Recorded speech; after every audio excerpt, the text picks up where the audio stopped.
Hello and welcome back to the What the Falk Sunderland Preview Podcast. It has been some week, another defeat, further sadness, and Beale out relentlessly trending on Twitter or X if you prefer. So what comes next for Sunderland? Stoke City is the answer, as two clubs who hold a fairly strong disdain for Alex Neil go head-to-head in the Kenwyne-Jones derby. And to join me in the shape of a debutant on the pod is the excellent Pete Smith, Stoke-on-Trent Live Stoke City reporter. Pete, it's not the first time we spoke, but obviously it is your debut. How do you feel about it? Oh, privileged. Stoke normally get people going the other way, don't they? From Sunderland, from Kenwyne-Jones to Danny Higginbottom, Liam Lawrence, Rory Delap. We owe you one. Thomas Sorensen as well, to name a few. Thomas Sorensen, yeah. Yeah, plenty. The last four preview shows I've done with Stoke, Stoke fans, Stoke podcast, Stoke reporter, have all been full of Alex Neil chat. Now, don't worry, it is still going to be. But let's start straight from the top. Obviously, your most recent result, ironically, against Tony Mowbray's Blackburn Rovers, a 2-1 defeat. But a lot of stuff came out of that. How was the performance? Yeah, Birmingham Mowbray. Yeah. That's what I meant. Yeah, it was really funny. I was talking to the Birmingham reporter before the match, because actually Stoke's last win at home on a Saturday afternoon was against Mowbray Sunderland. It's been a pretty rubbish campaign home-wise for Stoke. And then I was explaining to him how Mowbray has a pretty thinly veiled disgust for Stoke over the years since he locked horns with Tony Pulis, and you understand how they have different styles and different philosophies of football. And I remember when Stoke won last season at Sunderland, Mowbray must have had a press conference for about 25 minutes after the game, talking about Stoke's approach and how he frowned upon it. And then, sure enough, after the Birmingham match, Mowbray came up and he said that was the best he'd seen Stoke play for years and years and years, even though Stoke had lost, because they passed the ball and played with an approach more to his liking. He always gives us good quotes, Mowbray. And yeah, he was able to get a rare one over Stoke last weekend. Stoke actually did play well, but they've been struggling in both boxes this season. They've defended normally well for about 89 minutes, and what they've done in the other 60 seconds is define the match, and they've created chances without being able to put them away. So no matter how good they've been in the middle, that hasn't been enough to get results over the line. Interesting you mentioned that Mowbray quote. I did read that. And I think I read it at first and thought, well, fair enough, that's a fair enough quote. But then I kind of remembered that Stoke City beat Sunderland's Tony Mowbray's Sunderland 5-1 last season. So is it a compliment or a thinly veiled attack on Stoke and Alex Neil? Because I was thinking that, and you've kind of indicated it might have been a thinly veiled attack. Both, I think. He doesn't have much time for Alex Neil, and I don't think Alex Neil had much time for him. Mowbray's been at Warwood Stoke for about 25 years, or however long he's been a manager, and he always used to hate coming to Stoke, especially when Pulis was manager, and he always used to make snipes at the way Stoke played. Doesn't like direct football. It doesn't like counter-attacking football. So yeah, he's found an enemy in Stoke over the years. And it's funny you should say that, because I think historically that's what you see from Stoke. Stodgy would be a word in a lot of times. Sometimes really, what's the word? It benefited Stoke for a lot of the time, got them to cup finals, semi-finals and all sorts of stuff. And then other times it has looked negative. But in Steven Schumacher, new man at the helm, I think we've all seen what Plymouth do, and Schumacher's probably more in the mould of a Tony Mowbray front foot team. And he joined on exactly the same day we appointed Michael Beale. But from what I can see in the forums, it's a relatively good first impression. What has been his first impression from what you think and what the fans have said? Yeah, I'm just trying to think of his record. Last Saturday was his first defeat in the league. He's won two, one at Rotherham and one at Birmingham. Drawn at home a couple of times. Right. He's done all right. In fact, he's made a really positive start and improved the squad that he inherited. I think it's fair to say they've created more chances now than they have done under Alex Neil. and he came with a reputation for being a really gung-ho attacking manager. So it's been a bit reassuring to see he's also been prepared to get his team organised and get them to dig in and get results over the line like they did at Rotherham the Saturday before last. He came with a CV pretty similar to Nathan Jones, done well at a smaller, with no disrespect to Plymouth, a lower league club, got them up to the Championship, galvanised that club, got them playing well and had everybody singing his name. So it's been reassuring to meet him and talk to him that he's quite different from Nathan Jones in a lot of respects. He's very measured in what he says. He's positive, and I think he's naturally positive too. And again, it's no disrespect to Alex Neil. Alex Neil wasn't a naturally positive person. And when the big screen camera shot on Schumacher for his first Stoke game, he just had a really big, warm smile that wouldn't have been how Alex Neil reacted. And I think Stoke fans have naturally bought into that. I think everybody needed a bit of a lift. It's been a bit too glum over the past couple of years. When you're winning, it's fine. Nobody cares if the manager's smiling or not. But it's been a hard slog at times as well. His style, I mean, look, we had Alex Neil in a sense for 20 games, but I think his style was pragmatic. A lot of the time I thought he was tactically very good, and we'll get more into how he may not have been at Stoke, according to the fans. But what style is Schumacher, and how does he differ to Alex Neil? And I know it's early days, so it won't be completely implemented, but what are the kind of subtle differences you've seen? Well, Neil's downfall was probably that he probably overthought in terms of tactics. If anything, he was so detailed, and sometimes in the Championship it was just a bit too much, changing your system from one week to the next depending on the opposition. I think Schumacher's primary objective, making forward runs, passing forward, just being a bit more positive in their play, a bit freer, perhaps taking the shackles off a little bit. And the players have reacted to that. We've seen a couple of videos behind the scenes from training, and everybody's training with a smile on their face, working hard, and everything's quick, but everybody's enjoying it. And that's spread a little bit to Saturday afternoons as well. I think Stoke fans are a little bit prepared to be a little bit patient with the new manager, but there's hope that the team will play a bit more freely and win more games is the bottom line. When you look at Stoke's position, it's not great for a club of Stoke's recent history as well. But has there been enough evidence from Schumacher's early games to say that Stoke will not be in relegation trouble this season, and there's a upward progression that you can take with him going into maybe next season? Well, that's the hope. And we had this discussion actually after the game on Saturday, because after the Rotherham game, they were 10 points above the bottom three. It's now 8 points above the bottom three. And you don't want to be looking over your shoulder too much. And if you don't win your games at home, then inevitably you will be looking over your shoulder, and Stoke haven't won at home since October. But I don't think, to answer your question more quickly, they should have enough about them to pull away from the drop zone. I think if you get pulled into the relegation fight, you really aren't good enough in the Championship this season. Those bottom three teams are really struggling, and there's really not a lot between. I think it's 5th and 20th, isn't it? About 10 points or something. If you have a good month, then you can pull a long way up the division.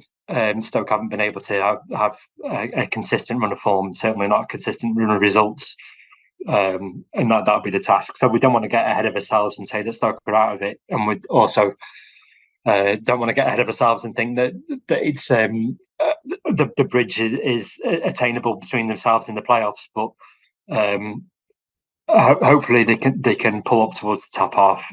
And give everybody a little bit of hope going into the next season. Now, I know he's in the past. I know we've mentioned it once or twice, but it is a Sunderland podcast, so we do have to go on to it. It's the first time since we got promoted that Alex Neil won't be in either of the dugouts. And last time we faced Stoke, I spoke to Wizards of Drivel, who've been on the show a couple of times, who were vigorously not Alex Neil fans from memory, and they said, look, I think if Alex Neil loses to Sunderland on Saturday, which was the game at the Britannia, they said, look, I do think he'll be gone, as it was. Beat us again, 2-1. Then you went and beat Leeds 1-0 live on Sky, and then you went away to Middlesbrough, who were banging form, and won 2-0. And I thought, oh well, maybe he's getting it right. It didn't go right. So for us who are kind of unaware of Alex Neil outside of the games that we have against Stoke, can you run us through what happened following those sort of 3 games and ultimately why Alex Neil's Stoke time was brought to you probably a premature end based on the fact he was appointed a little over a year afterwards, beforehand? Yeah, it does. It does feel like a bit of a stay of execution that when you talk about it like that, because even though Stoke played really well in those 3 weeks, those 3 matches, it was still bubbling under the discontent that had been building before. And when in the next month they really struggled to win games, and then they lost 4 in a row, that was really it came to the fore quite quickly that people weren't happy with how he was overseeing things. And the bottom line was that no matter how much scope he'd been given to reshape the club, he wasn't winning enough matches, and nobody could see that he was going to turn it around to do that in the short or long term future. It was really funny. I spoke a lot, obviously, to Alex Neil during his time at Stoke, and for probably 15 and a half of the 16 months he was there, he was absolutely adamant, 100% confident that he was going to be a success at Stoke, not only getting them doing well in the Championship, but with an eye on what his plans would be when they got to the Premier League, not if they got to the Premier League. He was absolutely convinced he was doing the right things. And then all of a sudden, in the last couple of weeks of his reign, I was talking to him about stuff like, does it feel like the world's against you? Because they had a lot of injuries and a couple of bad refereeing decisions and mistakes that cost them matches when they should have drawn or won. And he was going, actually, yeah, it does feel like the world's against us. And no matter what I'm doing, it's not working. And that confidence and that belief in himself just seemed to dissipate. So he came to a natural conclusion. I think everybody thought it was the right time for him to move on. No matter, 16 months in the Championship is probably a pretty long stint. You were talking about Michael Beale already getting chances against him last weekend. So yeah, and from talking to him in the summer, he was saying that even by that point he'd done more work at Stoke in 10 months up to that point than he'd done in 4 years at Preston or his time at Norwich or his time at Sunderland. He had been given license to completely change things in terms of the squad. 19 new signings, loads of people got rid of in terms of coaches. The recruitment department, medical department, scouting department, everything had been given a completely Alex Neil overhaul. But that still didn't buy him enough time because of results and because of performances to give him a longer crack at it. I think in your role as well, you'll have had much more conversations with Alex Neil face to face than maybe a podcast would or a fan would. And I think when you look at Alex Neil at Sunderland, look, I'm not going to be revisionist and say that he didn't do a great job for Sunderland. He did. I think he lost about 1 or 2 games in his entire time here and got us out of the absolute shiter that was League One, which we couldn't seem to escape. That's no fun. No fun when you're stuck in that division. You can have a brilliant season and stay down. Yeah, I mean, it was a tough time and he got us out of it. And I suppose I'm thankful to him for that. But he sort of secured his legacy at Sunderland with his departure. There's no way around it. Going to see Stoke play when we were live on Sky and he was still employed by us. But largely, and I don't want to be revisionist, I think Sunderland fans liked his personality, liked who he was up until that point that he left the club in the manner that he did. You were someone that would have had 15 and a half months, 16-month face-to-face, almost day-to-day conversations with him.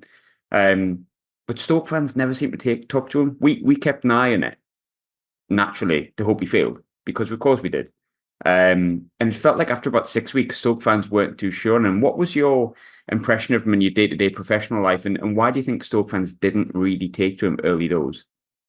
It's the reverse Steve Cottrell, isn't it? Steve Cottrell would still get a pie in his face if he tried to walk down any street in Stoke. I got on with him, to be fair. He always had plenty of time for me. He was always really open. I thought when Stoke fans didn't take to him, I think you're right. There won't be a vehemence of violent anger against him like there would be from the Sunderland end because of the way he departed. I think everybody could see that he worked really, really hard. He'll still get booed if he comes back because any manager gets booed when they come back. But I think if you spoke to any Stoke fan in person, they'll appreciate that he put in a lot of hard work. It just didn't work, and maybe a couple of the signings that you ever saw at the moment, we've got great hopes for players like Wouter Berger and Beijun Ho. That in the fullness of time, perhaps we'll look back and say, "Oh, Alex Neil did well to bring those two in." And he did some good things as well. He was prepared to have Q&As with Stoke fans and talk to them openly. He was really keen to have a dialogue with them, which probably might not be natural to his personality in terms of. That might be unfair. He was really keen to have an open line of communication with Stoke fans, and I think for any manager that should be applauded. But when you don't win games, then sooner or later, everything you do is just going to be analysed and overanalyzed and scrutinised. And remember when Stoke lost to Plymouth in December, to Schumacher's Plymouth, as it turned out, he got really booed as he was walking off, and it was a full away end, and he had to walk right past it. And I spoke to him about it afterwards, and he was saying, "I genuinely didn't know what to do in that situation. Do I applaud them and do I look like I'm mocking them? Or do I try and stand there and talk to them? What good would that do? Nobody's going to listen to me in that situation. Or do I just try and keep my head down and quietly walk past them and go into the changing room?" Because he knew at that point, no matter what he said, it was just going to be pounced on and he was going to be annoying people. And it was at the point where we had midweek matches every week, so we were talking to him before matches, after matches, in midweek, before and after matches, and people were just sick of the sound of his voice because they were losing. And he admitted that himself. He knew it, and he said, "No matter what I say, it'll be the wrong thing at this point." And he felt a little bit sorry for him, but he knew that's football. If you don't win matches, then you're there to be shot at. Looking at that's a long answer. Sorry. No. I think it's a very detailed and good answer. When you're looking at, none of us can speak for Alex Neil. None of us will ever be able to get inside of his head, like ever. Period. And ultimately, this question doesn't really matter. But looking back, do you think Stoke as a club and Alex Neil himself probably has a tinge of regret taking him from Sunderland or leaving Sunderland? Well, he'd never been given that task before to completely reshape a club. The success that he'd had at Norwich and at Sunderland, and to Preston to an extent, had been inheriting squads and getting the best out of what he'd got. At Preston, even with the players like Ben Davies and Ben Pearson and the likes, he pulled them up to challenge for the playoffs. Whereas at Stoke, he went in and he knew after day one or day two that the majority of that squad had no future under him. So that was the end of August. So it was almost a full season with a squad that they knew that they had no future under the manager, and the manager knew that they had no future under him. So he didn't make for a particularly happy place, I don't think, in the changing room. So he didn't have any stock in the bank because the results have been so poor during that almost a full season. By the time he came to reshape his squad, and there was a lot of excitement because there were so many new signings coming in, and some young signings and some exciting signings during the last summer window. But if you then don't hit the ground running and win matches, then sooner or later the Axeman's going to come for you. We did ask him a few times at various points of his stint whether he regretted leaving Sunderland, and his answer probably went from no, of course not. This is a brilliant challenge, and this is a challenge that you rarely get as a manager. It's almost like a Championship manager. You go in and you can completely overhaul a club, and make 19 signings of your own volition, completely build a squad to how you want it. And I think his biggest regret is that he didn't succeed in that rather than not take it up in the first place. Do you think that's ultimately why he took the job? Because obviously there's a bone of contention about it at the time, and it's gone into the new appointment and everything at Sunderland. But I think ultimately the feeling was he did the departure in the wrong way, but he left to go to Stoke because he had so much more say than he would ever have at Sunderland. Do you think that was the main thing behind it? I know some people said money, but I've always felt it was what I've just mentioned. The money will sweeten the deal, but Yeah, yeah, even I think I spoke to him about it probably a few days before he left. After Tony Mowbray had left Sunderland, we were just having a chat after a press conference, and I asked him if he was surprised if Mowbray left, and he wasn't. I think he always thought that Mowbray was going to be a short-term appointment for Sunderland, and he was just saying, explaining what his thinking was at Sunderland, that the manager didn't really have enough influence in the transfer department as he would want. And that was his thinking, and that's why he left, and that's why he joined Stoke, because he would have a big say in the squad that he was putting together. That was his line, and I'm sure that's what he believes. And I'm sure he's on the beach somewhere now, having a mojito, thinking, well, perhaps it wasn't the worst mistake I could have made. yeah, true, very true. There is one person that will be coming back to the stadium on Saturday that we really, really like, and I'm really hoping Stoke fans like him as well. But a player that I think we missed just in and around the dressing room, Lynden Gooch. There's a part of me that is pleased he's still wearing red and white, but feels weird seeing him in a Stoke shirt. I was down at the Stoke game and like seeing Gucci clap us and stuff, and just seeing Gucci in anything but Sunderland felt very, very alien. It's his first visit back to the stadium like this weekend. He's going to get a good reception no matter what. But how have Stoke fans taken to him? He's got a couple of goals. One of them an absolute screamer. Don't know if he meant it, but he looks like he's going down all right. There was a moment in the first half last weekend when there was you could hear this booing, and I couldn't work out what was going on. What Stoke fans booing? I was trying to work out if the referee had done something, and it was Lynden Gooch had got out, and he was warming up in front of the boothing end. So the Gooch was coming out. So he is pretty popular. I've spoken to him this morning. We've got an interview with him ahead of this match, and you're right, a lovely fella. And he was talking about how his wife was from a Sunderland family, kids grown up Sunderland fans, and they're under pressure to put Stoke kits on this weekend. But Sunderland are looking after him still when he's going back up there. A lot of love from him to the club, and he knows there's a lot of love back as well. And I think he said he has been surprised at the love that he's felt upon leaving the club. And it's really made him proud and humbled by it to be part of a huge club. He hopes he's played his little part in their history by helping them get out of League One, scoring at Wembley. You can tell in the way that he tells the stories about it that it holds a big place in his heart, and it always will do. Has he kept his pseudo American accent, or has it got a bit of a Stoke twang in there? He's part Irish, isn't it? Part Irish, part Yank, part Sunderland, part Essex, I think, something like that. And he called us Stuck when he was leaving as well. So, a bit of Stokey as well. Good.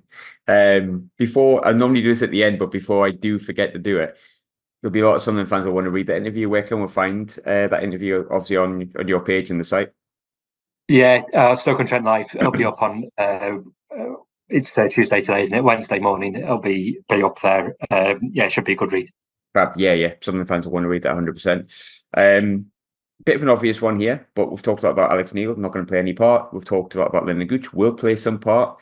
We're going to love him regardless of what happens. Even if he probably scores a hat-trick, he'll probably still be all right. But who are the Stoke players that are currently on form? Like, who are the players that you think we should look out for at the moment? Two players in particular, both brought in by Alex Neil. Wouter Berger, 22-year-old central midfielder. He actually picked up a knock in the later stages last weekend, so fingers crossed he's all right. He's class act. He's finding his feet in the Championship, and we spoke earlier about not getting ahead of ourselves, but he's a Premier League player, and he's going to have a big future in the game. A really good character as well. Holland Youth International. He's come to the Championship to make sure he can find his feet in English football. Really ambitious, having more influence with every week.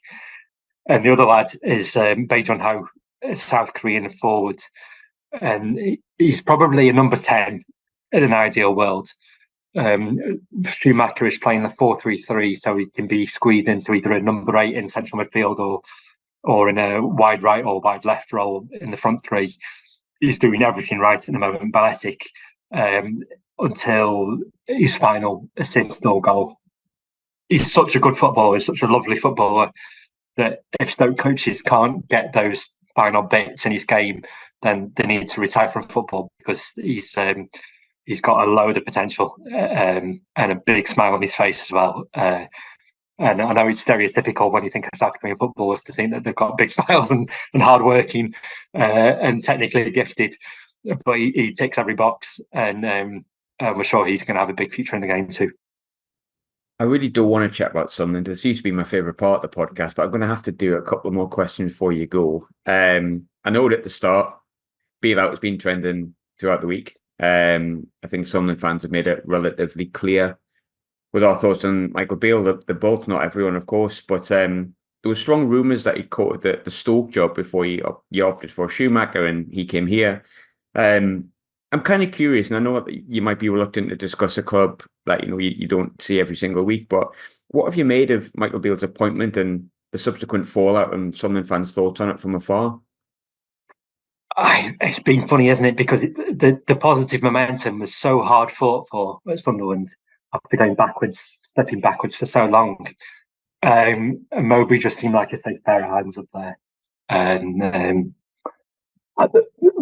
I know that there's always more to it when a manager leaves than what is obvious from the outside. I remember people still talk about Tony Pulis leaving Stoke and how Stoke could regret that, not realising that they had 3 or 4 great years after Pulis left. He still holds a lot over the club. There's always loads more going on than outsiders know about. But to give up that positivity, a bit like when Birmingham sacked John Eustace earlier in the season, I think is a very dangerous decision to make, a very delicate decision. Sometimes it goes right, doesn't it? But it already feels like Michael Beale's got a tough job on his hands to win people around. So we'll watch with interest.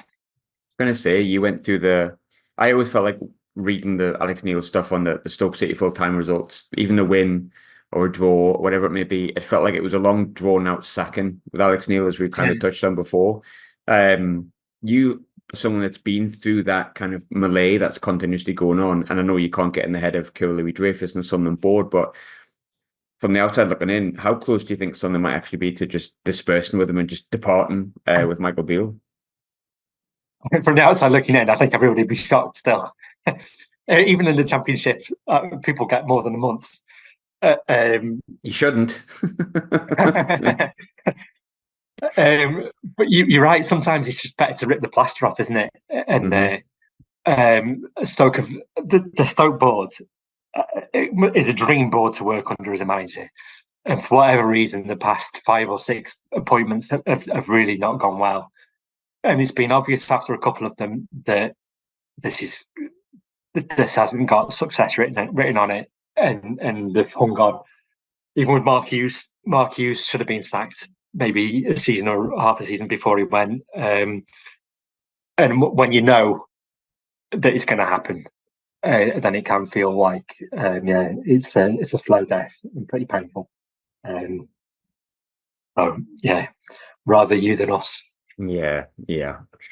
Last but not least, the age-old question of that I've actually been quite close with. Got one right in the past couple of weeks, and I'm terrible at predictions, hence why I don't really bet. But how do you see Saturday going, and what's your prediction? I've been predicting Stoke to draw 0-0 for every weekend for the past about 3 years. So it's been a pretty safe bet. They haven't looked like scoring many goals, and they haven't really looked like conceding too many. So I'll go with 0-0, but there is hope that Steven Schumacher will get them scoring a few more over the next few weeks and months. They'll be really compact, and they'll be hard to break down. So it should be a different game, I think, to what it was last February or March, whenever it was. But I was very drunk after that game for obvious reasons. I'll go with, just to cement my mood at the minute, I'll go with 1-0 Stoke. We'll go from there. But Pete, thanks for joining me, mate. Fantastic debut, if I do say so myself. No problem, anytime.